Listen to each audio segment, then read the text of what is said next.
नाथ साहित्य। आदिकाल को 6 भागों में बांटा गया, जिसमें दूसरा भाग था नाथ साहित्य। आज मैं आपको पढ़ाऊँगी नाथ साहित्य। नए तत्पुरुष समास न प्लस अथ दीर्घ संधि।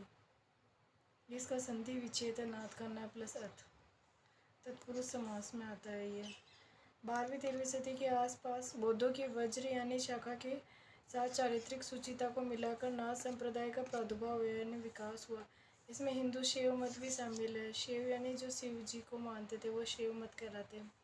सिद्धों के योग मार्गी या योग साधना के विरुद्ध सदाचार और संयम को स्थापित करने के लिए नाथ संप्रदाय का उदय हुआ। यानी कि जब सिद्धों में जब वो भोग विलास की वो बढ़ गई थी, नारी संग, वो मुद्रा, मत्स्य, मांस, मैथुन, ये बढ़ गई थी, तो इनको रोकने के लिए जो योग साधना का हुआ था, योग से अपने इंद्रियों को ऐसे कंट्रोल में भी संयम में किया जा सकता है, इसीलिए इसका नाथ पंथ का उदय हुआ था।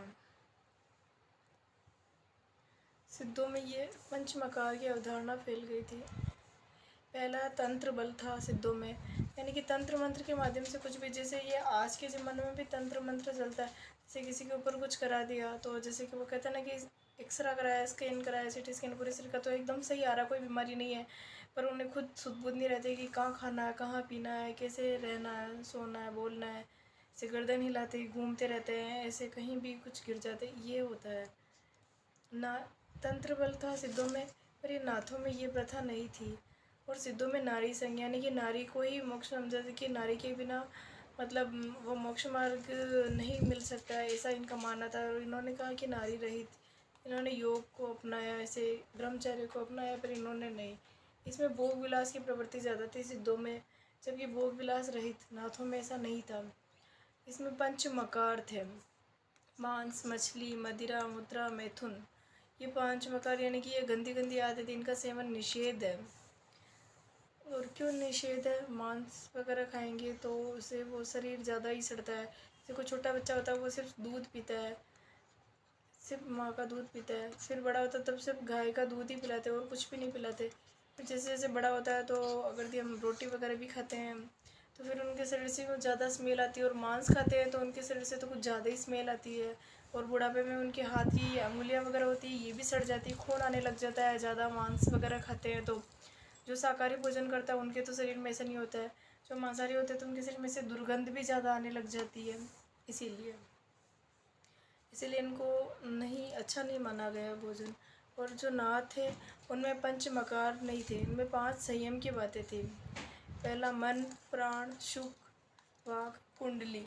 कुंडली ये होता है, ये सब योग के माध्यम से होता है। शुक्र ये भी ज्ञान का प्रतीक है। मन को कंट्रोल, प्राण को, ऐसे सबको मतलब योग साधना के माध्यम से ऐसे संयम होता था। नाथ का अर्थ होता है जो मुक्ति प्रदान करे, यानी कि जो हमें इस जन्म से मुक्ति प्रदान करे, ना कि हमें इसकी भोग आसक्ति में लिप्त में डूबे रहे। सिद्धों की वाम मार्ग की भोग साधना की प्रतिक्रिया आदिकाल में नाथपंथी हठ योग साधना प्रारंभ हुई थी। मुख्य विशेषता, नाथ पंथ में नारी को साधना चरित्र से बाहर रखा गया है। कहा गया है कि कोई भी व्यक्ति नारी के संग में रहेगा तो वो साधना में अच्छे से मन नहीं लगा पाएगा, इसीलिए नारी को साधना चरित्र से बाहर रखा गया। काया साधना, कुंडलिनी तीर्थ, अनहद नाथ, शून्य, ब्रह्मरंध्र, ईड़ा पिंगला साधना आदि शामिल है। यानी कि नाड़ियों को कैसे मतलब योग के माध्यम से कंट्रोल वगैरह किया जाता है, ये सब इसमें नाथ पंथ में था। हठ योग को महत्व, सिद्ध सिद्धांत पद्धति को साधना में स्थान। इसमें है का अर्थ होता था सूर्य, हठ योग में है का अर्थ सूर्य, इस है का, और ठे का अर्थ होता था चंद्रमा, यानी कि दिन रात एक करना, कठिन परिश्रम करना, ये पहली मुहावरा है ना, उसी तरह से, यानी कि सूर्य और चंद्रमा, तब तक मतलब दिन रात ऐसे कठोर तपस्या करना, इसमें यही है हठ योग का अर्थ। साधना में उलट भाष्यों का प्रतीक, रूपक आदि का प्रयोग भी नाथों ने प्रथम किया, यानी कि उलट भाषा प्रतीक के माध्यम से भी कहते थे। भाषा, कई भाषाओं के मिश्रण से बने जिसे सद्दुकड़ी भाषा कहा गया। सद्दुकड़ी नाम देने वाले आचार्य रामचंद्र शुक्ल है। नाथों की संख्या 9 थी। नाथों ने अपने साहित्य में सिद्ध, नाथ, जैन, शैव मत मतांतरों को भी मिलाया, यानी कि इनमें इनके मत भी जो जो अच्छे थे उनको मिलाया था। नाथों की संख्या 9 थी। पहला था जालंधर नाथ।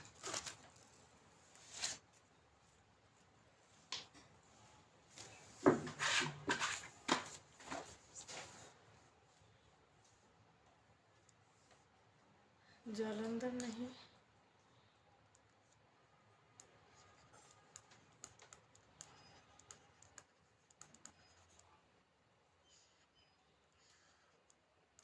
जालंधर नाथ। दूसरा चरपटी नाथ, फिर भीमनाथ, फिर मच्छेंद्र नाथ में मच्छंदर, ये ऊपर बिंदी है। मच्छंदर नाथ, करीनीमा नाथ, नागार्जुन नाथ, गोपीचंद्र, फिर गोरखनाथ, फिर है गहेनिया नाथ।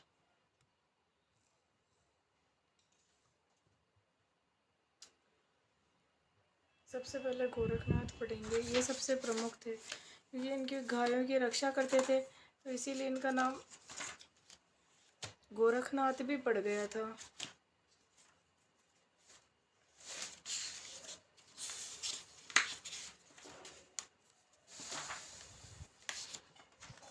ये मच्छंदर नाथ के शिष्य थे।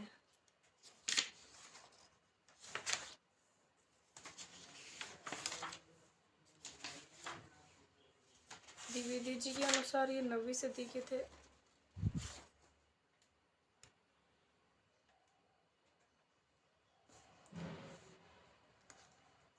गोरखनाथ का जन्म 845 ईस्वी माना गया। ये मच्छंदर नाथ के शिष्य थे। गोरखनाथ ने सिद्धों के मार्गदर्शन का विरोध किया था। द्विवेदी जी के अनुसार इनका जन्म 9वीं सदी माना गया। इनका वैसे तो 8वीं माना गया, पर द्विवेदी जी ने बताया नहीं 9वीं। शुक्ल ने बताया 11वीं सदी है। नवीन खोजों के अनुसार 13वीं सदी इनका जन्म पता चलता है। और ये नाथ संप्रदाय के संस्थापक थे। ये गोरखनाथ नाम से भी थे और गोरक्षपा नाम से भी विख्यात थे, क्योंकि ये गायों की रक्षा करते थे। मतलब ये गायों को कटने नहीं देते थे और इनका पालन पोषण और इनकी सेवा करना इनको अच्छा लगता, तो इनका नाम गोरक्षपा भी पड़ गया। और ये मैंने बताया ना कि ये सिद्धों से ही आया है, कि सिद्धों में जो बुराई फैल गई इनको दूर करने के लिए नाथ संप्रदाय की स्थापना हुई थी। तो ये पा तो सिद्धों में भी आदर सूचक शब्द लगाते, तो यहाँ पे भी इनका नाम पा आया, गोरक्षपा। डॉक्टर पीताम्बर दत्त बड़तवाल ने गोरखवाणी नाम से गोरखनाथ की रचनाओं का संकलन भी किया था। इसमें इनकी रचनाएं हैं: शब्द, पद, प्राण संकली, शिष्य दर्शन, आत्मबोध, 15 तीर्थ, रोमावली, ज्ञान तिलक, पंचमात्रा।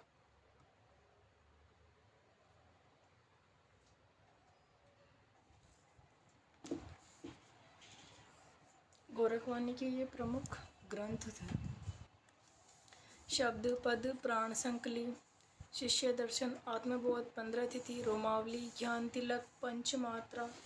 कुछ एक और भी है, वो मैं यहाँ लिख दूँ: नरवे बोध,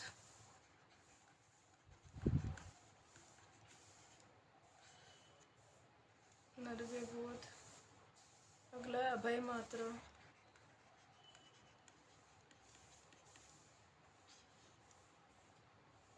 अभय मात्रा। फिर महेंद्र गोरखनाथ,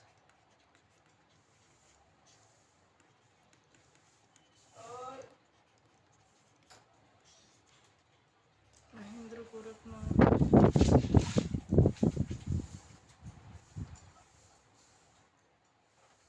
फिर है सप्तवार,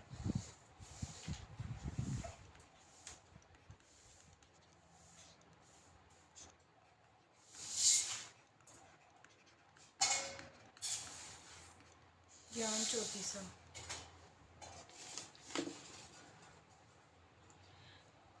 इनके रचित ग्रंथ है: पहला शब्द, पद, प्राण संकली, शिष्य दर्शन, आत्मबोध,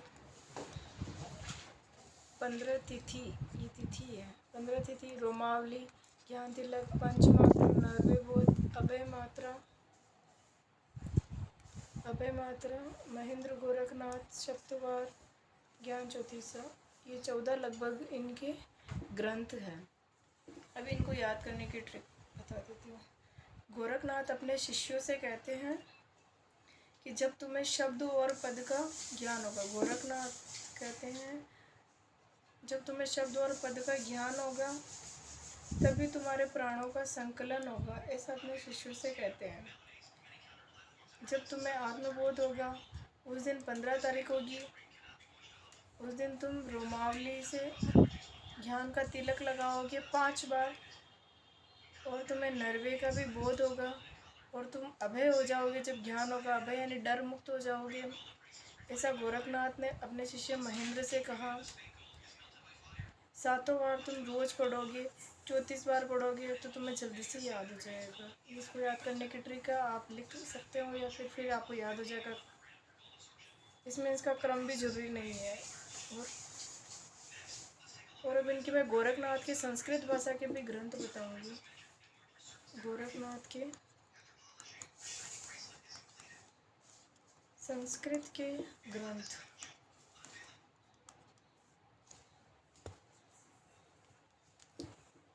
यहाँ जगह कम है, मैं दूसरी जगह लिख देती हूँ।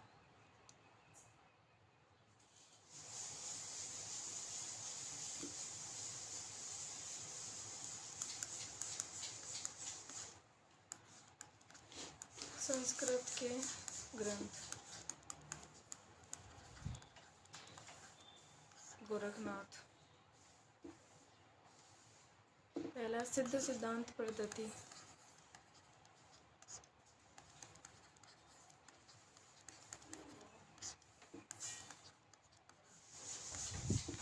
सिद्ध सिद्धांत पद्धति। दूसरा है विवेक मार्तंड।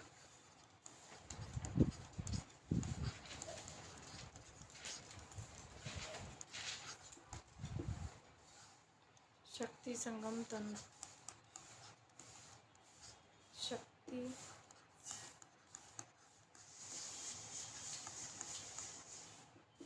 संगम तंत्र। निरंजन पुराण।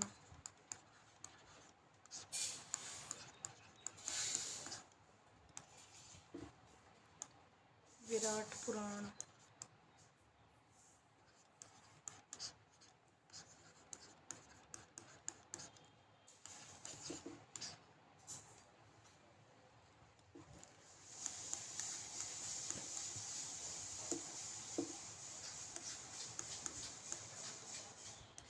गोरक्षतक।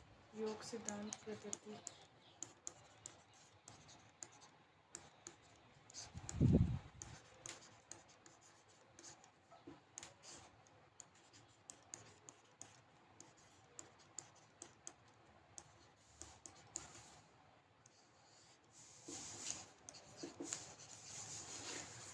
ये इनके 8 संस्कृत ग्रंथ थे। सिद्ध सिद्धांत पद्धति, विवेक मार्तंड, शक्ति संगम तंत्र, निरंजन पुराण, विराट पुराण, गोरक्षतक, योग सिद्धांत पद्धति, योग चिंतामणि।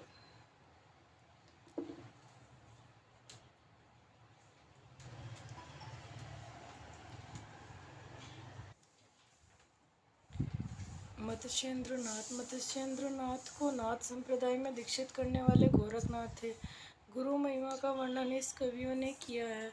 नाथों में जीवन का परम लक्ष्य मोक्ष को माना गया। अगला चरपटनाथ। गोरखनाथ का शिष्य था। इसका अन्य नाम चरकानंद था। ब्राह्मण, विचारवान, बाह्य आचरण को प्रमुखता देने वाले थे। सिद्धों को सबसे ज़्यादा फटकार लगाने वाले चरपटनाथ थे, क्योंकि सिद्धों में जो पंचमकार फैले होते इसलिए इनको डांटते थे। ऐसे चौरंगीनाथ। अगला है प्राण संकली रचना। वामाचारी प्रवृत्तियों का विरोध। वामाचारी यानी जो गलत प्रवृत्तियाँ होती है, जिनका आचरण निषेध होता है समाज में। आसपास इसका क्षेत्र मिश्र बंधुओं सहित आलोचकों ने गोरखनाथ रचित 72 ग्रंथ माने, और शुक्लों ने इनकी ग्रंथों की रचना 10 और द्विवेदी जी ने 28 मानी है। और इनके प्रमुख तथ्य हैं।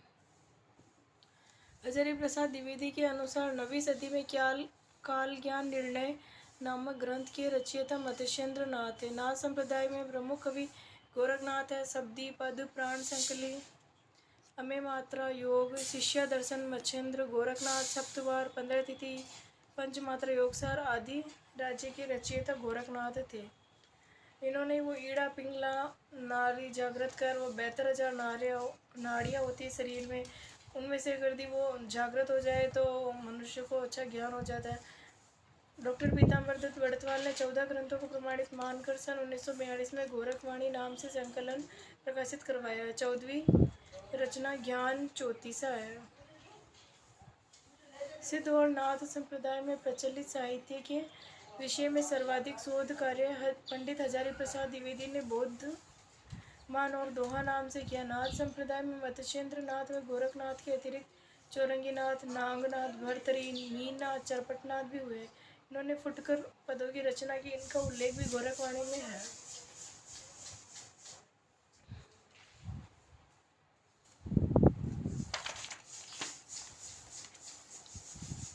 हमारे शरीर में जो 72,000 नाड़ियाँ हैं,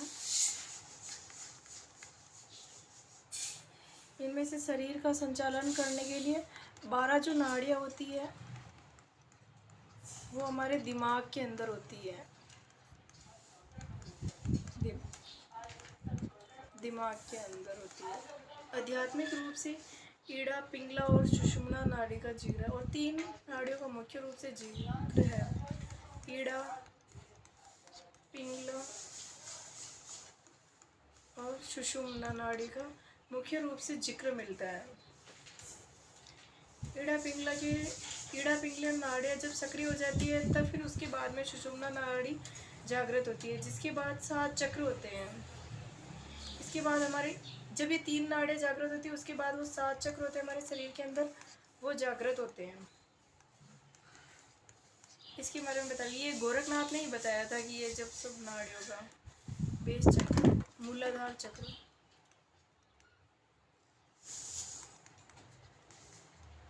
पहला मूलाधार चक्र, इसे बेस चक्र भी बोलते हैं। ये सबका आधार होता है। बेस चक्र रीढ़ के निचले सतह गुदा व लिंग के बीच में होता है। इसमें 4 पंखुड़ियाँ वाले चक्र को आधार चक्र कहा जाता है। इसमें 4 पंखुड़ियाँ वाले चक्र को आधार चक्र कहता है। ये शरीर के बाएं दाएं में संतुलन बनाता है।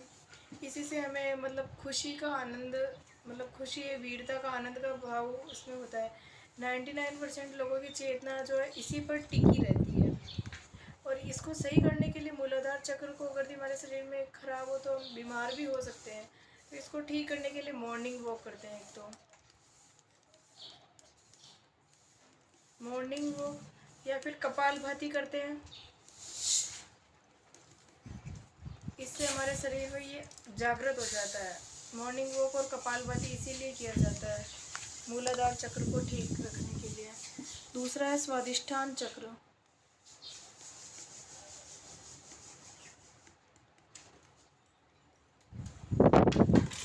स्वादिष्ठान चक्र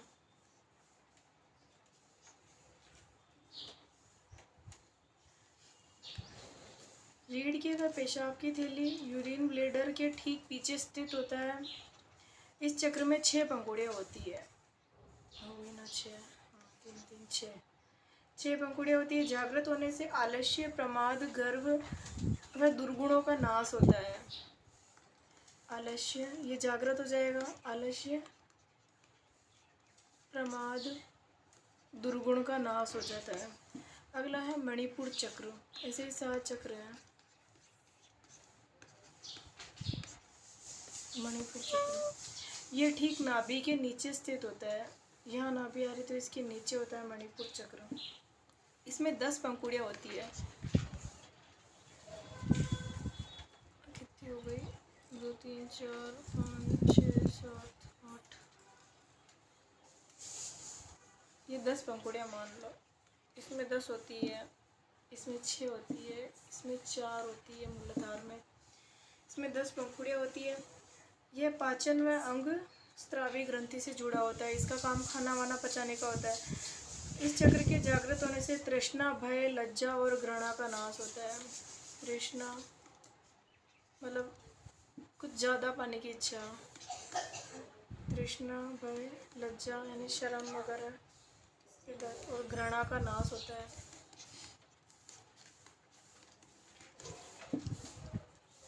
अगला है अनाहत चक्र।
अनाहत चक्र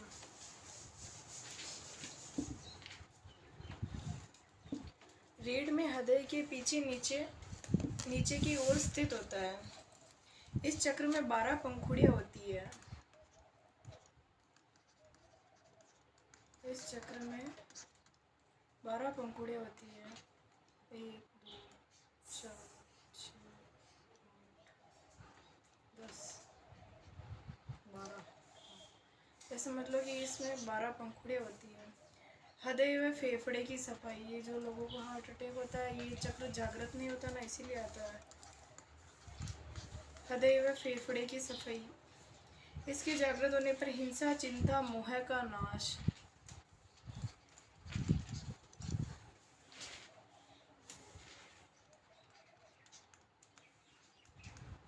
हिंसा, चिंता, मोह का नाश।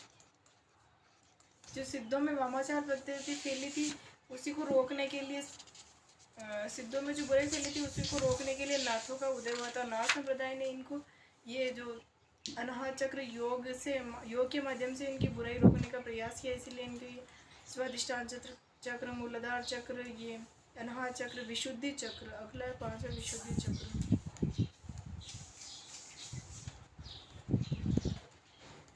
विशुद्धि चक्र ये गर्दन में थायराइड ग्रंथि के ठीक पीछे होता है, गर्दन में होता है। ये 16 पंखुड़ियों वाला चक्र होता है। 16 पंखुड़ियाँ, इसमें 16 कला का भी ज्ञान होता है। 16 पंखुड़ियाँ होती है, 16 कला का ज्ञान होता है। इसके जागृत होने पर भूख और प्यास को भी रोका जा सकता है, मिटाया जा सकता है। भूख प्यास मर जाती है, मतलब ना तो आपको खाना खाना पड़ेगा, ना ही आपको पानी पीना पड़ेगा। अगर ये आपका इस शरीर में अगर ये विशुद्ध चक्र जो जागृत हो जाएगा तो। आज्ञा चक्र ये यहाँ होता है, चेहरे और दोनों भुजों के बीच में, यही मैंने बताया। इस चक्र में अपार सिद्धियाँ और शक्तियाँ निवास करती है। इसमें सिद्धियाँ होती है और शक्तियाँ भी होती है बहुत सारी। अगला है सहस्त्र चक्र, क्राउन चक्र, सिर के ऊपरी हिस्से के मध्य स्थित होता है। इसे शांति का प्रतीक भी कहा जाता है और यही मोक्ष मार्ग भी कहलाता है। ये शांति का प्रतीक होता है और यही मोक्ष मार्ग भी कहलाता है।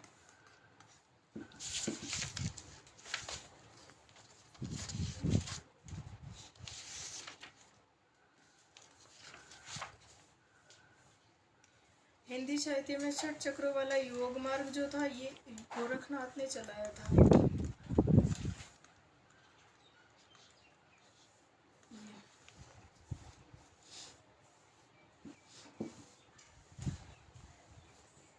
और हठ योग भी इसी ने चलाया था, यानी कि इंद्रियों के मूल स्वरूप को पलट देना ही हठ योग कहलाता है। इनकी योग साधना का ज्ञान होने पर ही प्रतीकों को ठीक से समझा जा सकता है। अगर हम योग साधना करेंगे तभी हम इनके प्रतीक को ठीक से पहचानेंगे। इनकी रचनाओं की भाषा अपभ्रंश से प्रभावित थी, पुरानी हिंदी है और जिसमें पंजाबी, ब्रज, अवधी आदि भाषाओं के शब्दों का भी मिश्रण है। अगला और सुना देती हूँ, कुछ अच्छी लाइन है। आयुर्वेद और औषधि विज्ञान में बताया गया है कि शरीर में 7 चक्र होते हैं, जिसे सप्त चक्र कहता है। ये सबके शरीर में होता है। इसे ऊर्जा या कुंडली कहते हैं। सामान्य 3 चक्र किसी भी, अगर इनमें से 3 चक्र भी किसी के शरीर में रहेंगे ना, स्वस्थ रहेंगे, तो वह व्यक्ति स्वस्थ रहेगा। 7 चक्रों में से 3 चक्र। और अगर 3 चक्र भी नहीं रहेंगे अगर स्वस्थ, तो वह व्यक्ति अस्वस्थ माना जाएगा। 3 चक्र तो होना जरूरी है। और 7 चक्र अगर किसी में जागृत हो तो ये तो बहुत ही अच्छी बात है। और इसी के साथ ही यहाँ पर ये नाथ साहित्य समाप्त होता है। और यही मैं आज की क्लास ख़त्म करती हूँ।